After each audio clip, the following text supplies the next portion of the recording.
Good evening, everyone. I'm constitutional attorney Catherine Henry, and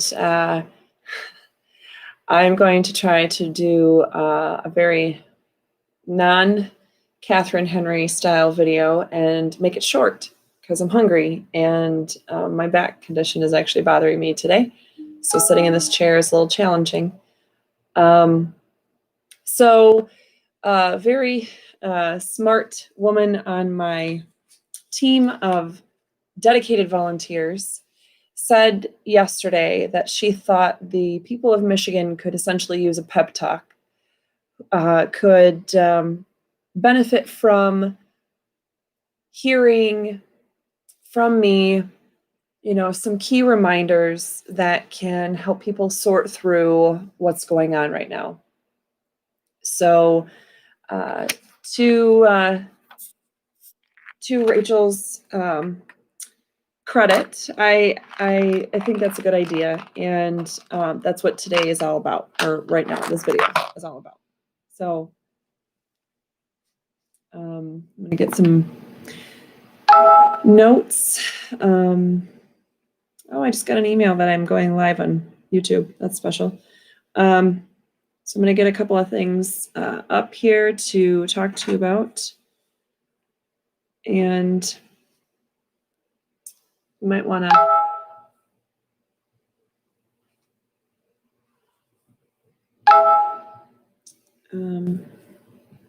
yeah, the opening and closing of my door. You're stuck in here now because I don't want to hear the beeping anymore. All right. So while, holy cow. Okay, I look down and Sergey, oh, I love your I will not comply. I love it. So we do need somebody willing to arrest her. All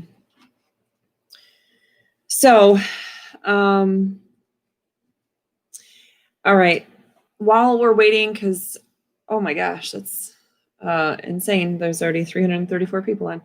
I know I didn't give any notice to this, and I know a lot of people will want to hear, something about what's going on. So what I want to do is start by telling you a few relevant to what's going on, but it's not, I'm not quoting a statute right now. I'm quoting something more important. So first, I want to tell you that we are supposed to do what is right. And yes, you know what, Sergey? It's not even civil disobedience. Civil disobedience is when you are violating a law that you believe to be not appropriate or not, perhaps done the right way. I'm asking people to follow the laws that are in place, to follow the Constitution, which is the supreme law of the land, to disobey the unconstitutional dictates of our governor and our MDHHS director. So it's civil obedience is what I'm asking people to do. Civil obedience to the Constitution, to the word we each gave to each other generations ago to form our very great country and, quite frankly, our great state of Michigan. So anyway, we are supposed to do what is right and not give way to fear. That's in 1 Peter 3:6. And in Isaiah 41:10. So do not fear, for I am with you.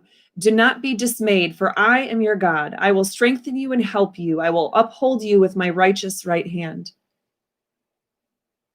Something I found interesting, and I think we're starting to see, more and more people getting awakened to what's happening, whether it's with the election fraud or whether it's with understanding that our government often does go astray, although we have never quite seen it as blatant and as widespread as we're seeing right now. But, it's always been shady behind closed doors, and now they don't care about being shady. They just tell you they get to rule however they want to, and then people are unfortunately being blind enough to follow. But with that being said, Isaiah 42:20 says, "You have seen many things, but have paid no attention. Your ears are open, yet you hear nothing." So to how we got to where we are right now, that explains it. But in Isaiah 32:3, it says, "Then the eyes of those who see will no longer be closed, and the ears of those who hear will listen." That gives me hope.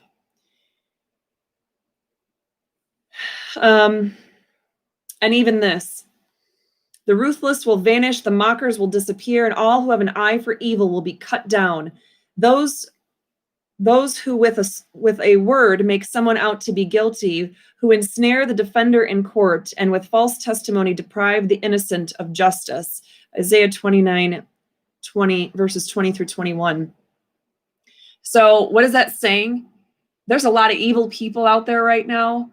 A lot of people who are trying to oppress those of us who want to live out as free men, according to 1 Peter 2, verse 16. And we are supposed to live freely. But we're not supposed to live so freely that our freedom is now an excuse for sin. That's what that verse says. And interestingly enough, that comes in the same paragraph where he's saying that we need to be obedient to the governments instituted among men. Kind of interesting, considering that's the very wording of our Declaration of Independence, which then led to our preamble of our state and U.S. constitutions that say that we, the people, grateful to Almighty God for the blessings of freedom, earnestly desiring to secure those blessings, undiminished to ourselves and our posterity, do hereby ordain and establish our Constitution. Of course, that's our state constitution, but the U.S. Constitution has similar acknowledgments in there. So, what about this?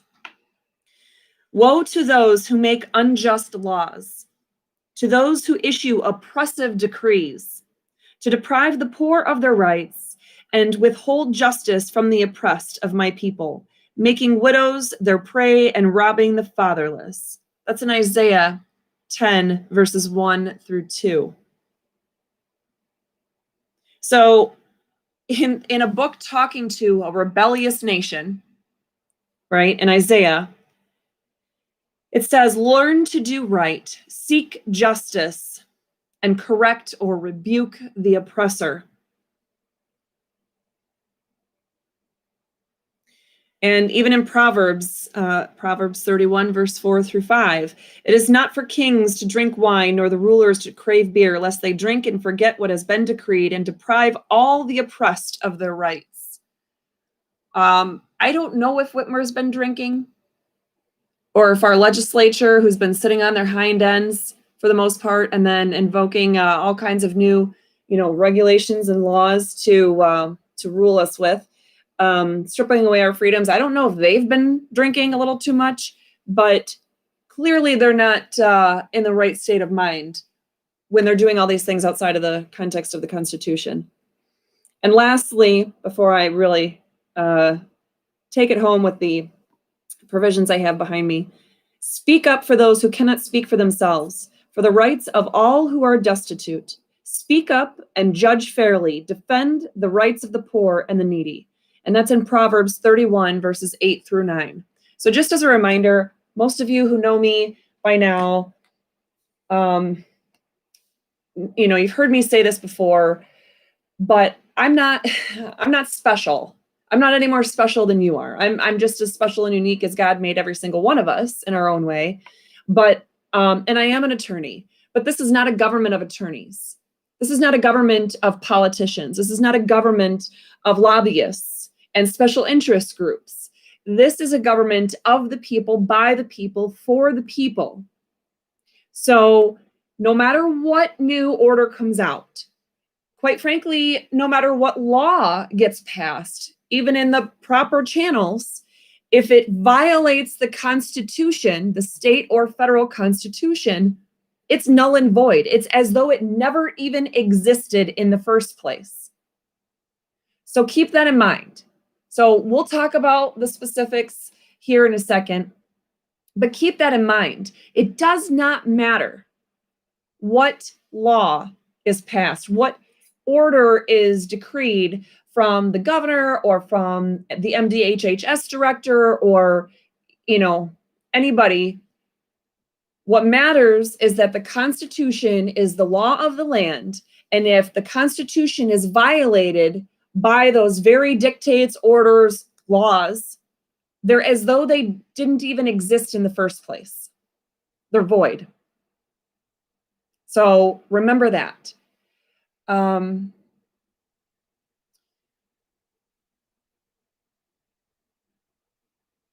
So yes, I have heard of Chris Ann Hall. I don't really have time to look her up. If she wants to contact me, great. I've been a wee bit busy. But let me get the newest and greatest order. This must be just the press release part of it. Or is this the actual order? Okay.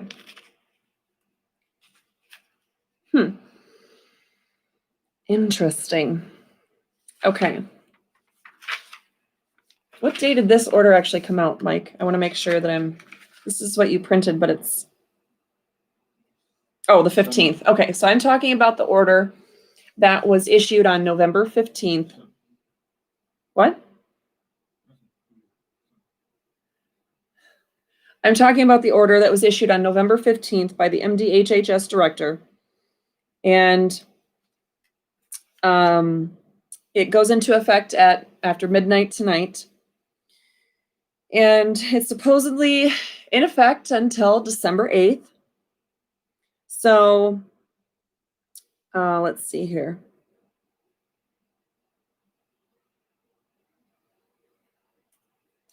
All right, so this thing, I'm going to be honest, I didn't even read the whole thing yet. No matter what, I could tell you it's illegal and unconstitutional, and I'll get to that in a second. I've already done a video on that. But so there's some highlights. You can't have, in fact, you printed the summary, didn't you?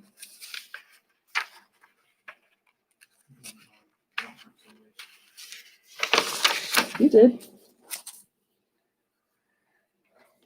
Okay. The pause to save lives. So you can only have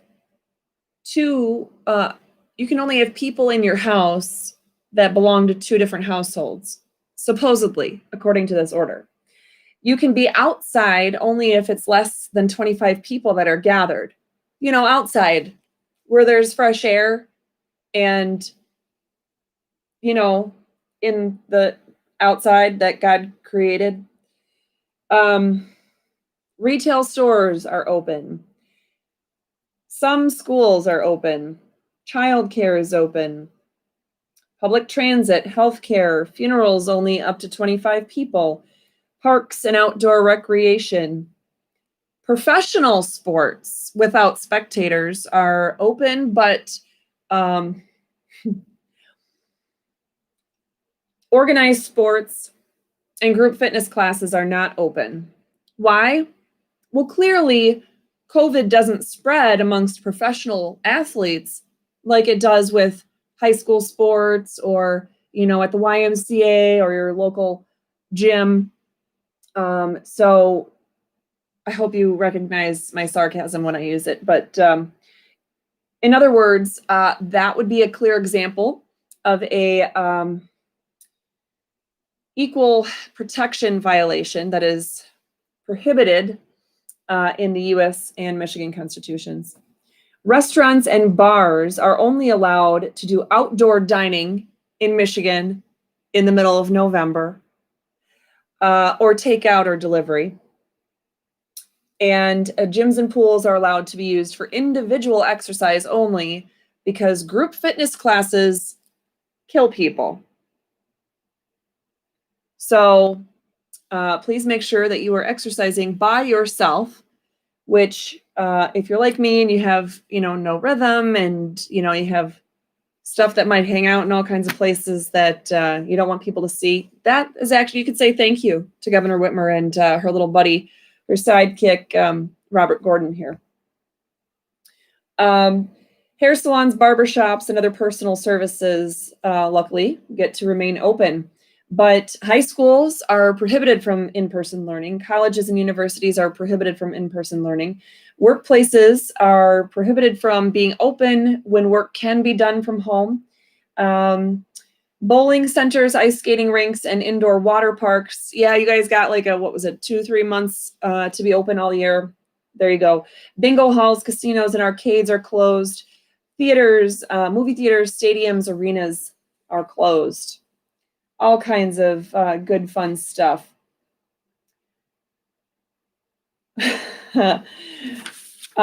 Gets better. So they are then saying that you need I'm going to try to not laugh at this stuff. This is the most insanity I've ever seen in one piece of paper.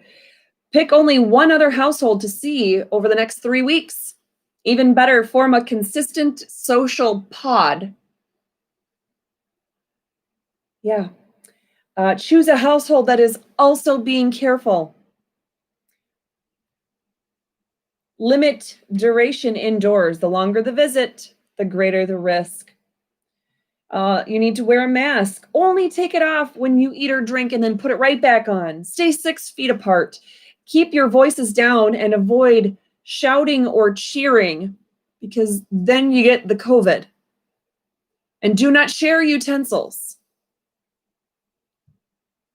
Of course, after a gathering, you need to monitor yourself for symptoms of COVID-19. And you need to get tested if anyone has any of the symptoms at all. Oh, good gravy. There is I can't even do this. I won't be able to say this with a straight face. So, Safe Social Pods is on their website. If you'd like to see what it includes, I'll just read you their definition.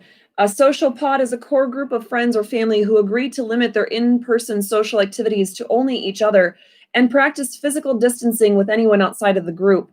Being part of a pod allows members to continue seeing people outside their household while reducing the risk of spreading COVID-19. If you love the Constitution, you are now part of my Safe Social Pod. I will only choose to physically be near those who love the Constitution. So, in other words, if you don't love the Constitution, if you don't love freedom, if you want to try to force me to do or not do something, including to wear a mask or to give you my phone number or, be a part of some sort of government contact tracing program, you need to keep yourself socially distant from me because I don't want you in my safe pod. So, what about the, I can't even, I hope you guys realize it's now stretched to a point of absurdity that is so ridiculous that I don't even know where to begin anymore. So I've got a lot of sarcasm. And that's pretty much all I've got for you is sarcasm at this point. And with that, my dog says, I'm out of here. So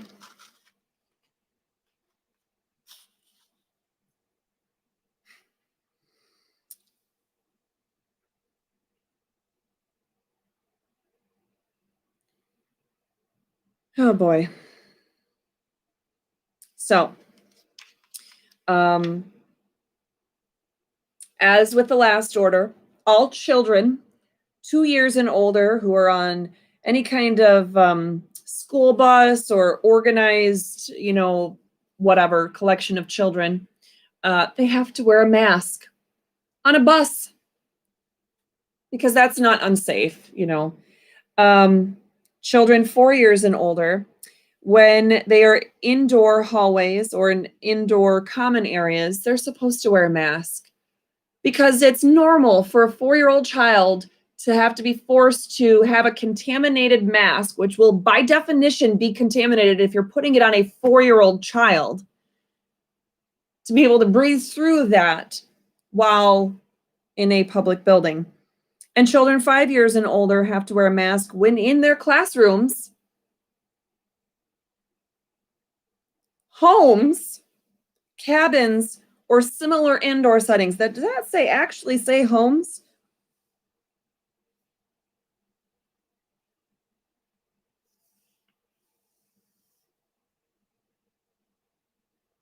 You have got to be kidding me. It actually says children have to wear masks in their homes.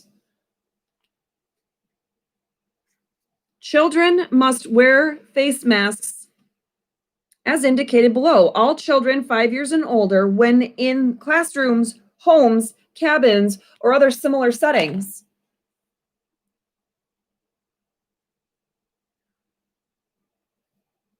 I'm going to have to go back and alter this video at some point and mark it that there's probably going to be some profanity because I don't know how I'm going to control myself. I guess I shouldn't read these stupid things before I do a video talking about them.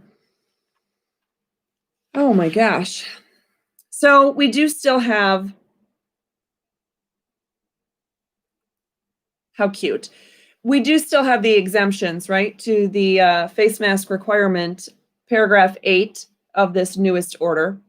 And what's so cute about it is that, of course, if you cannot medically tolerate a mask, yada, yada. If you're swimming, because finally they used a little common sense on a few areas here, but you have an exemption for if you're eating and drinking while seated at a food service establishment or at a private residence. No joke? Oh my gosh. Okay, so first of all, yeah, I just said to you that a moment ago we talked about how food service establishments are closed. I mean, you could do outdoor eating in the winter in Michigan if you can feel your fingers and not drop the fork and your food doesn't actually like crystallize with icicles, then you can actually eat at an outdoor establishment. I know that they're doing some grants. The state Small Business Association of Michigan is doing some grants that will allow you to, if you own a restaurant, it'll allow you to get these grants to basically create these outdoor eating areas. And what they show is basically like a greenhouse type of situation, which is an outdoor area that is now winterized and enclosed with tables and chairs and silverware and food and servers and things like that outside, but it's the same setup that they have inside the main restaurant. Only now servers will have to walk from the restaurant part, like across the sidewalk or whatever they might have to do to get to this outdoor area to bring you your food. And so if it turns out it's 20 degrees tomorrow, I'm sure your food will be really warm by the time you get it. But government, they love to step in and fix things. When they create a problem, they just love to step in and create more solutions. Instead of recognizing that they're the problem in the first place. I can't believe I actually just read this in here. So exceptions to face mask requirements, it literally says, when you are eating or drinking while seated at a food service establishment or at a private residence, meaning when you are at a private residence, you're supposed to be wearing a mask.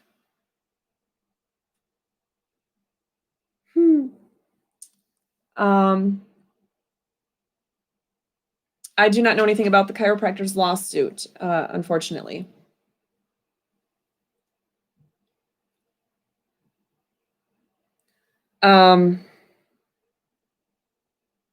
You've got to be kidding me. I just...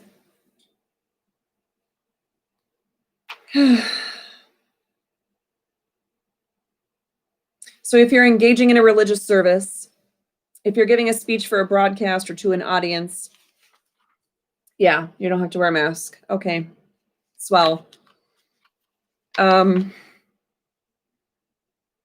So, and of course they have the contact tracing requirements. I love section 10, paragraph 10. Nothing in this order modifies, limits, or abridges protections provided by state or federal law for a person with a disability, except for the fact that it creates a whole new class of disability that would not have otherwise been an issue. Say, for example, people who have a hearing disability, who need to be able to read the lips of those around them, and you are requiring everyone on the planet to wear a mask so that lip reading is impossible. Okay. Oh. Let's see. Talks about that law enforcement officers are specifically authorized to investigate potential violations of this order. Funny thing is, they're not, but we'll go over that in a second. And neither a place of religious worship nor its owner is subject to penalty under this order for allowing religious worship at such place. No individual is subject to penalty under this order for engaging in religious worship at a place of religious worship. You know, it's funny that they try to modify or carve out where you can have religious worship. We'll just take a look at an important document here for a quick minute. Every person shall be at liberty to worship God according to the dictates of his own conscience. So if you would like to attend worship in your home via Zoom or, something like that, you can do that. If you would like to attend religious worship services in a church with real human beings there next to you that are not 6 feet away from you or wearing masks or providing their phone numbers and other contact information, you can do that. If you would like to be in any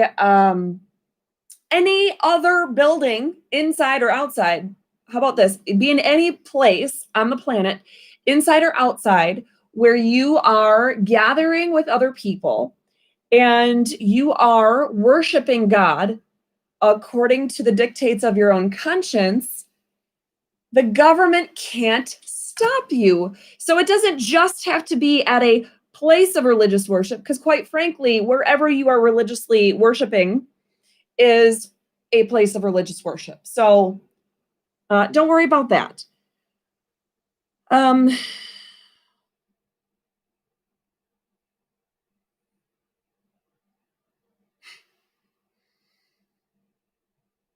Nothing in this order shall be taken to interfere with or infringe on the protections guaranteed by the state or federal constitution under these emergency circumstances.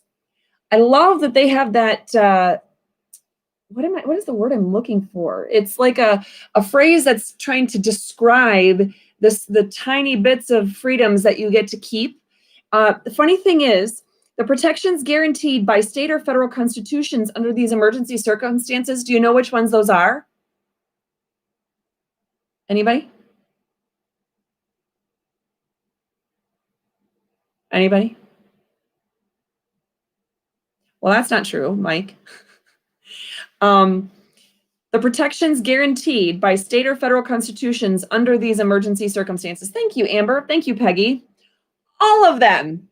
All of them.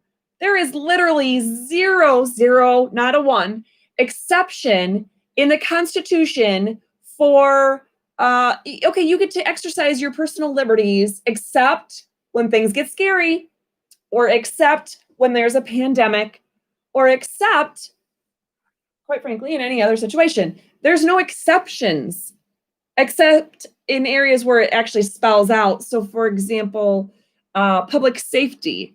The writ of habeas corpus cannot be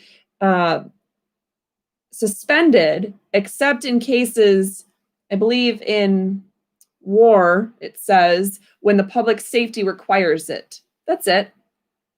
That's probably one of the very few times that our liberties are precluded or diminished in any kind of way, but it has to spell it out there. And in no way, shape, or form does it say anywhere in either constitution that your personal liberties are diminished during a pandemic at all, ever.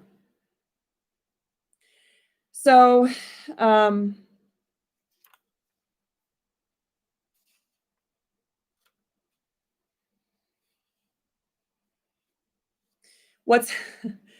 just going to say, this thing is now, I don't know, the way that it printed off anyway, it's now 11 pages long. 11 pages. So when the first few orders came out, because keep in mind, I want to say he started doing these orders like maybe end of March, pretty sure. The MDHHS director has been doing these orders basically all along, and nobody really talked about them. In fact, I confronted a state representative about this very thing because there's a bill that he was introducing that was talking about different penalties for violating executive orders or orders under the public health code, things like that. And I said that I warned him that not only was the state law there making it a misdemeanor, but then the executive orders were then being accompanied by these emergency orders. And it's the emergency orders that were also integrating civil penalties of up to $1,000 plus business licensing penalties or consequences, and told him that that was a problem and he needed to fix that. And he said to me, well, no, I don't think that's happening. Or no, I guess, no, that's not really a thing. We're not really worried about that. I've been telling people for months, over 7 months, it's a problem. We need to fix it. So unfortunately, our state legislature doesn't seem to care about these things. They live in denial. Whatever. I don't even care anymore. I don't like any of you that are state reps anymore, unless you're going to turn a new leaf and you're going to pick up the Constitution and you're going to pick up the state constitution and you're going to read them and then you're going to follow them. End of story. Even if it's unpopular, even if it means you might not get that committee assignment that you've been coveting, that you might not be, you might lose some lobbyist, funding or, any other kind of special perks or benefits. You got to pick up the Constitution because you took an oath to the Constitution. You didn't take an oath to the lobbyists. So, at any rate, what about these executive orders or emergency orders? First of all, don't you love how, Mike, can you turn the heater off? I'm going to die in here. I love how Governor Whitmer is out there doing these press conferences and, press releases and issuing all these statements talking about how she is now requiring this, this, and that. I mean, she's been utilizing this as a tool all along, but the statute that they're going under doesn't say anything about the governor. Isn't that funny? So, what statute is this?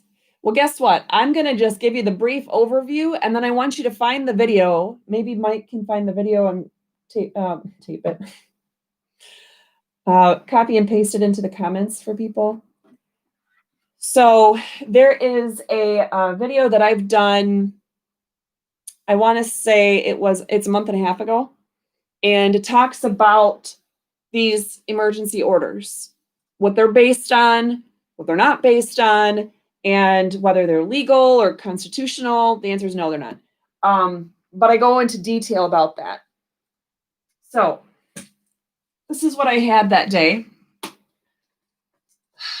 So I talked about contact tracing and microchipping, vaccines, masks, being, having to be socially distant. I can't read that backwards. Doing temperature checks. This is covering all of those things that they're trying to do in these orders, whether it's MDHHS or whether it's one of the local health departments. Let me see. Okay. They're doing this for the state laws under 333.2253. And if you have any local orders, like in Oakland County and some of those other counties that came out with theirs, 333.2453, almost identical language, okay? Those two statutes allow them to do one of three things by the language of the law. So we're going to come back to things, but number one, they can prohibit the gathering of people for any purpose. Supposedly, that's what the law tells them they can do. Number two, they can ensure continuation of essential public health services. Number three, they can enforce health laws that are already on the books. What is a health law? Well, first of all, a law, MCL 8.8 tells us that a law is either something that was introduced, like the Stand Up Michigan Repeal 1945 petition was introduced. That's an initiation of legislation. So something that comes through that way and is voted on by the people. Something that is properly voted on and signed into law by the governor, or voted on, vetoed by the governor, and then voted on by a 2/3 vote of the House and Senate. That would be a law. Or the third thing that this law says that laws are would be an executive order done properly through Article 5, Section 2 of our state constitution that simply allows the governor to reorganize the executive branch, present it to the legislature. They have 60 days to basically disapprove of that change, and that's it. Those are laws, okay? So do we have health laws that require any of these things? Well, as I last checked, no, we don't. But that could very well have changed at some point. So last I checked, no, we don't have any health laws that allow them to do any of these things. Ensure continuation of public health services. Again, my other video goes into a lot of detail about this, but is contact tracing an essential health service? Is it a service? Okay, it's a service. Is it a public health service? No, a public health service would be something that you could choose to not participate in. And it's something that would be for the betterment of your health as a member of the general public. Contact tracing that's mandatory is not a service that's being offered, and it's not for the public health. Is it being continued?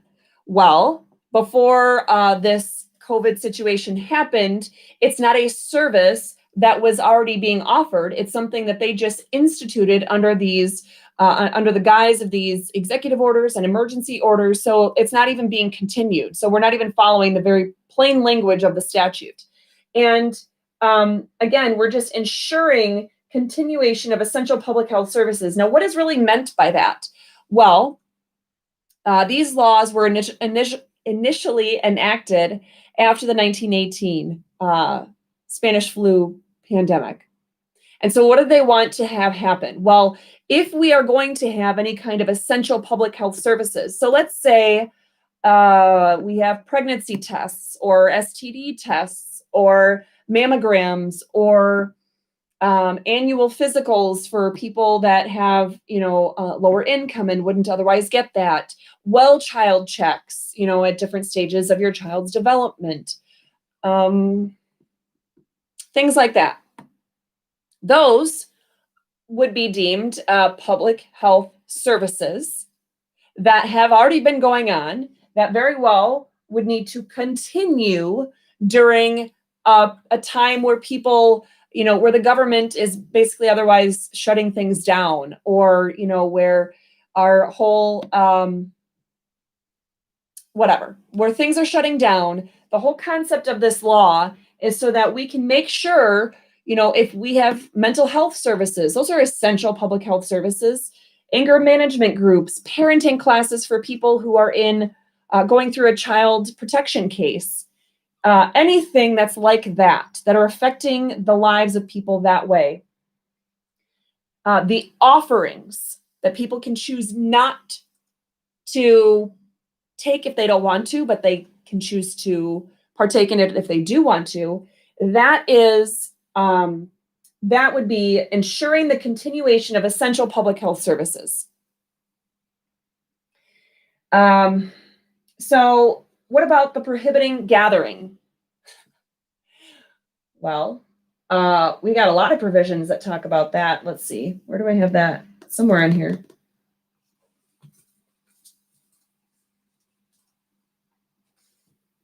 I'll just take out the Constitution. The U.S. Constitution, the First Amendment says Congress shall make no law abridging the right of the people peaceably to assemble. It's pretty clear.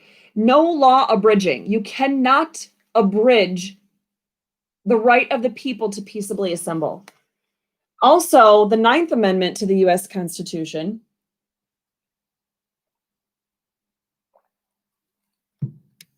the enumeration in the Constitution of certain rights shall not be construed to deny or disparage others retained by the people. You look at the clause in the Michigan Constitution, Article 1, Section 23, that says the same thing. We have all kinds of rights that we don't have to list out, that the government has to make sure that not only it's not trampling upon, but that others are not trampling upon our rights, our inherent God-given liberties. We also have in our state constitution, Article 1, Section 3, the people have the right peaceably to assemble, to consult for the common good, to instruct their representatives, and to petition the government for a redress of grievances. That can't be modified, abridged. In fact, the preamble, just a few sentences before that, literally says, we are securing these blessings undiminished. Undiminished. So if you just look at those two provisions alone, can the governor or MDHHS director or local health department prohibit the gathering of the people for any purpose? No. The legislature back in 1918 or 1919, I think is when it was enacted, they were a bunch of idiots that didn't read the Constitution. And the governor also, the governor now, quite frankly, the legislature now. Where have you been, legislature? That's why we have been fighting for the Restore Freedom Initiative constitutional amendment petition, because taking away the 1976 or the 1945 law doesn't solve all of this. So legislature, step up and do your job. You have an oath of office. Abide by it. Also, very quickly, Article 1 of the U.S. Constitution, Article 2, Article 3, those do the same things that in the state constitution, Article 4, Section 1, Article 5, Section 1, and Article 6, Section 1 do, which is spell out the legislative, executive, and judicial branches and what their powers are.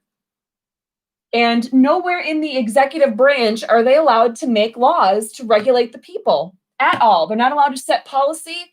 They're not allowed to make laws. It says so right there. And in our state constitution, Article 3, Section 2 specifically spells out that if you are exercising the powers of one branch of government, you cannot exercise the powers of another branch of government. In case you are wondering who the MDHHS director, Robert Gordon, works for, he works for the governor. He works for the Department of State. He works for the state of Michigan, but he works in the executive branch. Is he allowed to make rules and regulations against the people? No. He's not allowed to make laws. He's not allowed to do that by decree or executive order or emergency order the same as the governor was not allowed to do that. So that's what I just talked about. Here we talked about already Article 1, Section 23 and the 9th Amendment to the U.S. Constitution. That's where we have those unenumerated rights. So who, for all of you who have been asking, either in this thread or in the thousands of emails and text messages and phone calls that I've been getting about, well, can my local school board do this? Can my local city official do this? What about my state rep? What about the sheriff in my community? What about the local police department? What about my child's public school teacher? I'll tell you what, governor, state reps and senators, police, attorneys, school board members, bus drivers, principals, teachers, any government employee at all, any government employee here in the state of Michigan. Not only do you have Article 6 of the U.S. Constitution that says that you have to take an oath of office. If you are a government official, you have to take an oath of office to uphold the U.S. Constitution. Article 11, Section 1 of the Michigan Constitution says that you have to take an oath of office to uphold the U.S. and Michigan Constitutions. And then MCL 15.151 says that even if you're not an official, you are simply an employee or an agent, a volunteer of the government, of a public school, or any other government agency, you have to take the same oath of office that is required of our senators and our representatives. In fact, we have additional statutes on point that say teachers and other people have to take an oath of office in order to work in that capacity. If you don't remember taking that oath of office, sorry, sucks to be you, I guess. But if you're in that position, the only way you can lawfully, constitutionally keep that position is if you are upholding the oath to support the U.S. and Michigan constitutions, which means we are not going to support enforcement of all of these through statutes that don't even allow it, through constitutional provisions that prevent it. And I already went through in that other video. I'm not going to do it today. Let me just move the camera again, if I can. There we go. The terms health, welfare, and safety that they keep going over, that they keep talking about in the media and in all these press conferences, it's only mentioned, 0 times in the U.S. Constitution for health, only 2 times for welfare in the U.S. Constitution, once for safety in the U.S. Constitution. Our state constitution mentions health in no ways that allow this. That other video that's pinned in the comments here, it'll tell you more about that. But no ways does the state constitution, in the 4 ways that it's mentioned, no ways does it allow any of this. Because all of this violates this and this, not to mention a variety of our other rights that are actually enumerated in the state and federal constitutions. The term welfare is used 3 times in the Michigan Constitution, and nowhere in there does it allow any of this to be done. The term safety is in the Constitution, state Constitution, 6 times. Nowhere in there does it allow any of this to be done. And I went through all of that in detail in my most recent brief to the Michigan Supreme Court, which is available on our website, restorefreedomkh.com, under the resources tab, documents, and then you'll see the documents that Catherine has drafted. Otherwise, the other video where I'm showing this board, I go through a much more lengthy discussion there. So the mask requirements, the shutting down of movie theaters, of businesses, of restaurants, of all of it. Is it legal? No, it violates the very law. It goes outside of the bounds of the very law that's supposedly giving it authority in the first place. Second of all, it violates several provisions of the Constitution. So is it constitutional? No. Under no circumstances, under no stretch of the imagination. I don't care what a judge or attorney or sheriff or anybody else says. It is so blatantly unconstitutional. That's just some of the ways it's unconstitutional. Let's look at the sports thing. So you can play professional sports, but you can't play high school sports. That's an equal protection violation right there. The fact that it's telling people that they have to wear masks and it's not acknowledging an outright religious exemption. Well, that's going to be a problem because our state constitution, Article 1, Section 4, that we have the liberty to worship God according to the dictates of our own conscience. My conscience does not allow me to wear a mask going around on a day-to-day basis while I'm trying to be in fellowship with other people. The U.S. Constitution, we have Congress shall make no law prohibiting the free exercise of religion. Free exercise of religion. A religion where the vast majority of Americans participate in it and believe in the value of community and fellowship and common worship and prayer, where two or more are gathered, he is there with you. I mean, however you want to slice it, it's not constitutional from a variety of aspects that I didn't even go into. This is just the bare minimum. Are these orders, is the order that I threw on the floor already, that goes into effect tomorrow or tonight at midnight, is it legal under MCL 333.2253? In case you don't believe me, you think I got the wrong statute, it actually says it right there. Is it legal? No. Is it constitutional? No. It violates the state constitution. It violates the U.S. Constitution. What does that matter? Doesn't government get to do what they want? No. Aren't there exceptions for emergencies and pandemics? Absolutely not. And every single government employee, government official who is furthering these orders and enforcing these orders upon people or doing their part because that's what they were told to do and they're just following orders, they are violating the state and federal constitution. They're violating their oath of office. And they must be held accountable.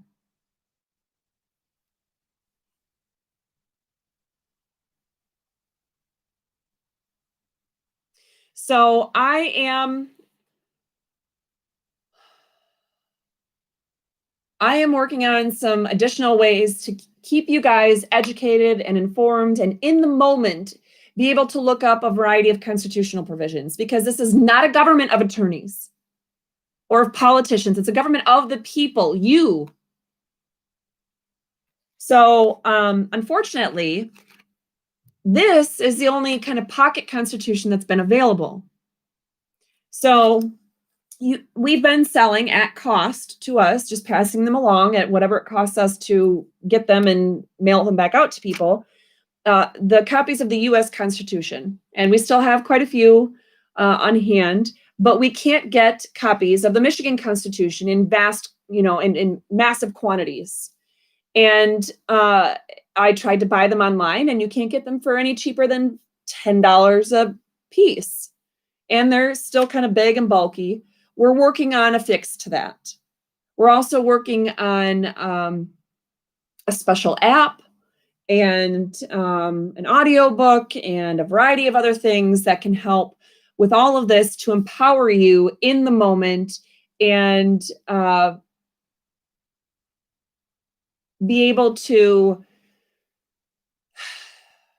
stand up for your rights and the rights of those around you. And I'm going to ask you this: if you see someone who is being accosted by a business or a government official under the guise of, you have to give me your phone number, you have to give me, you have to wear a mask, or you have to stand there, or you can't sit here, or whatever the situation is, it's not acceptable. It's just, frankly, it's just not acceptable. And I'm going to ask you, even if you're busy, even if your life is full of too much whatever right now, I'm going to beg that you please do the right thing.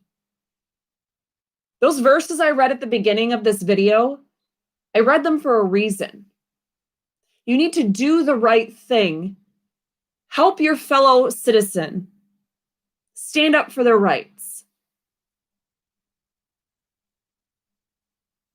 So do your part. Don't turn your back on someone who is having their rights violated because it's more convenient to do that. That's what they're depending upon.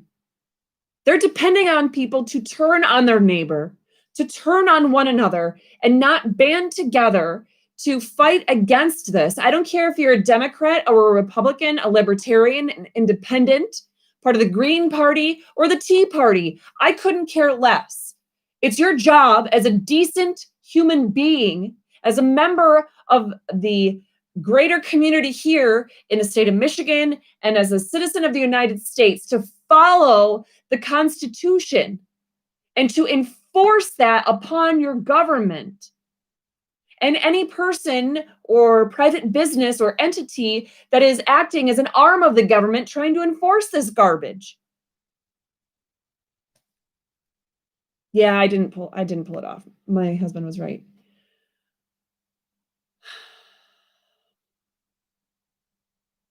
I'm also going to ask you to keep in mind that a court case isn't going to fix all this. Let's look at all the court cases. In fact, let's look at, what was that plan called? The return to court plan or whatever. I can't quite see it. And if I minimize the window, I'll lose it here.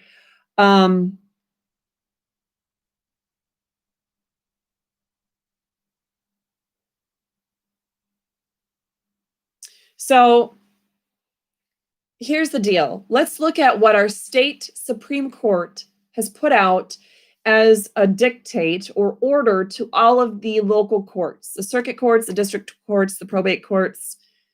What they have said is they have those phases. And I just got an email today that alerted me to the fact that the 17th Circuit Court, which is Kent County, is now returning to phase 1, which means no in-person hearings. And there's mask mandates in there.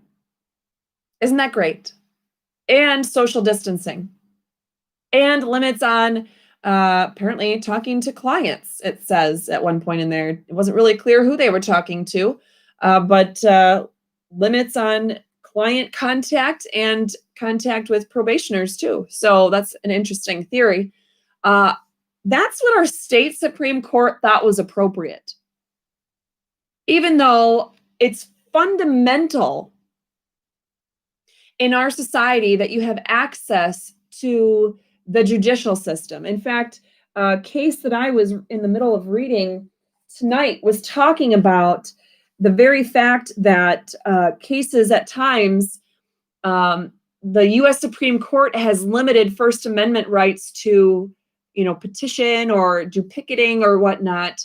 At times they think it's okay if it's limiting, if you're basically picketing or influencing courts when court proceedings are going on. Well, no, I don't think that is at all okay or constitutional. But their logic was that let's see if I can find the wording for you here.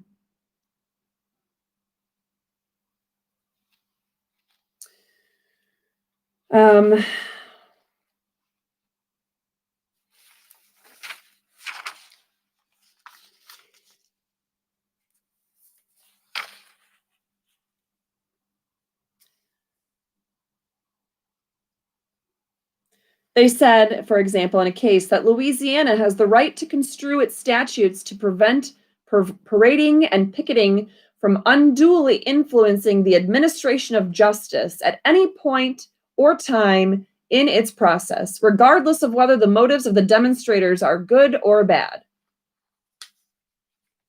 So it's super important to make sure that the the court process can continue to go, that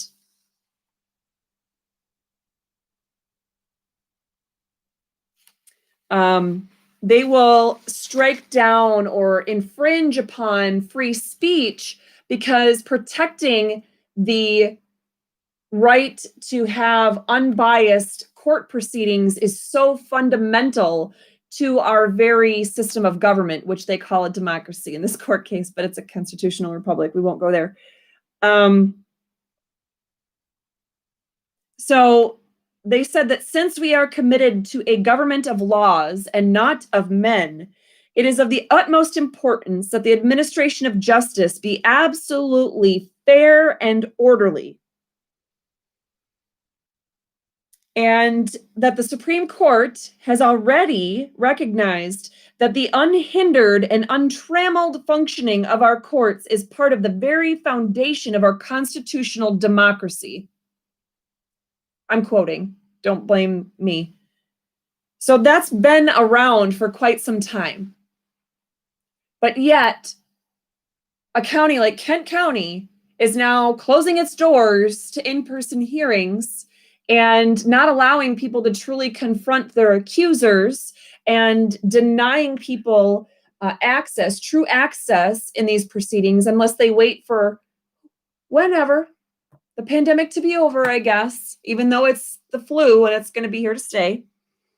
So it's very concerning to me that given that the United States Supreme Court has basically talked about how the court processes are such a cornerstone of freedom and ensuring that our whole government continues on, that they have used that philosophy as a reason why some free speech they believe is that it's permissible to curtail some of that free speech, because the importance of the judicial role is so large, it's so prevalent, that we need to ensure that the administration of justice is not impeded in any way. Yet our state Supreme Court is closing down courts or requiring people to wear masks so you cannot confront your accusers, or doing a wide variety of other things that prohibit that. So to those of you who think that filing a court case at any level, in any venue, is going to solve it, I'm just pointing you out to that, because that involves things that our U.S. Supreme Court has done, as well as applying that to the situation that our state Supreme Court has put into place. Are lawsuits going to change something? Perhaps. Am I involved in any? And have I been involved in any? And will I continue to be involved? Yes. But don't look to that as the thing that's going to fix it all. That is not the Staples easy button. The way to fix this is getting involved, is standing up for yourself and your friend or the guy on the street that you hardly know, that you see his rights are being violated. And with that, it's been an hour, and my quick update is apparently not so quick. So is there anything that you saw as a question that I need to make sure I address before I?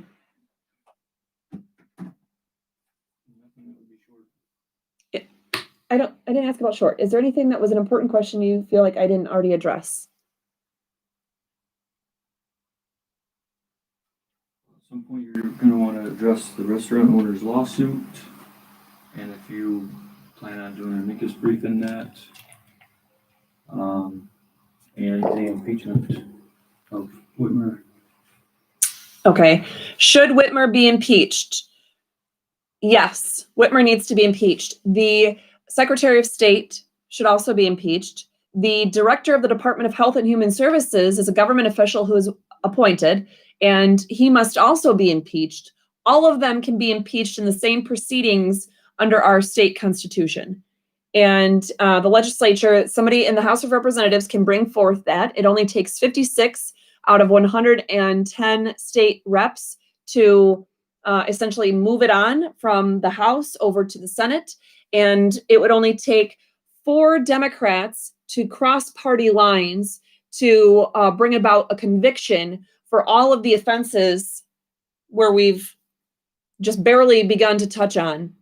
And so yes, that should be done.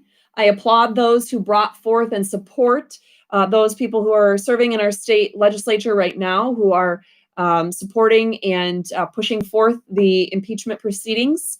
That's great. As far as the lawsuit of the restaurant, if anybody has any information on that, has any access to any of the documents that have already been filed or what court it's been filed in, and you want to send that over to us, that would be greatly appreciated.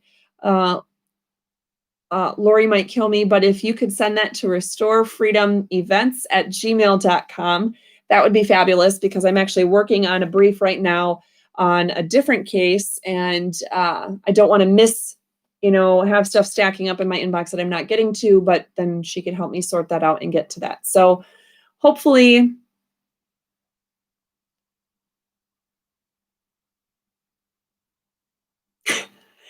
yep, Lori heard me. So I'm going to run and have dinner before she does kill me for the evening.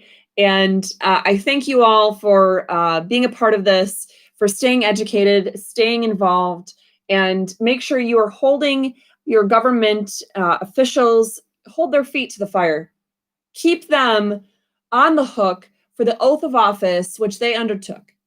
If they don't want to stick to the oath of office, they need to get out of office immediately. They can resign immediately. That's their choice. Uphold the U.S. and Michigan constitutions as a public official or public employee, or resign effective immediately. Those two choices, that's all you got. That's it. If you're not willing to do that, then you will be held accountable. So, people of Michigan, start holding your government employees and government officials accountable. Every single one of them. No one is immune in government from the oath of office to uphold the U.S. and Michigan constitutions, and there is no exception for a pandemic. All right, thanks, guys. I hope you all have a wonderful evening, and I will hope to get some stuff done in a brief or two very shortly to be able to share some additional updates with you. Have a great night.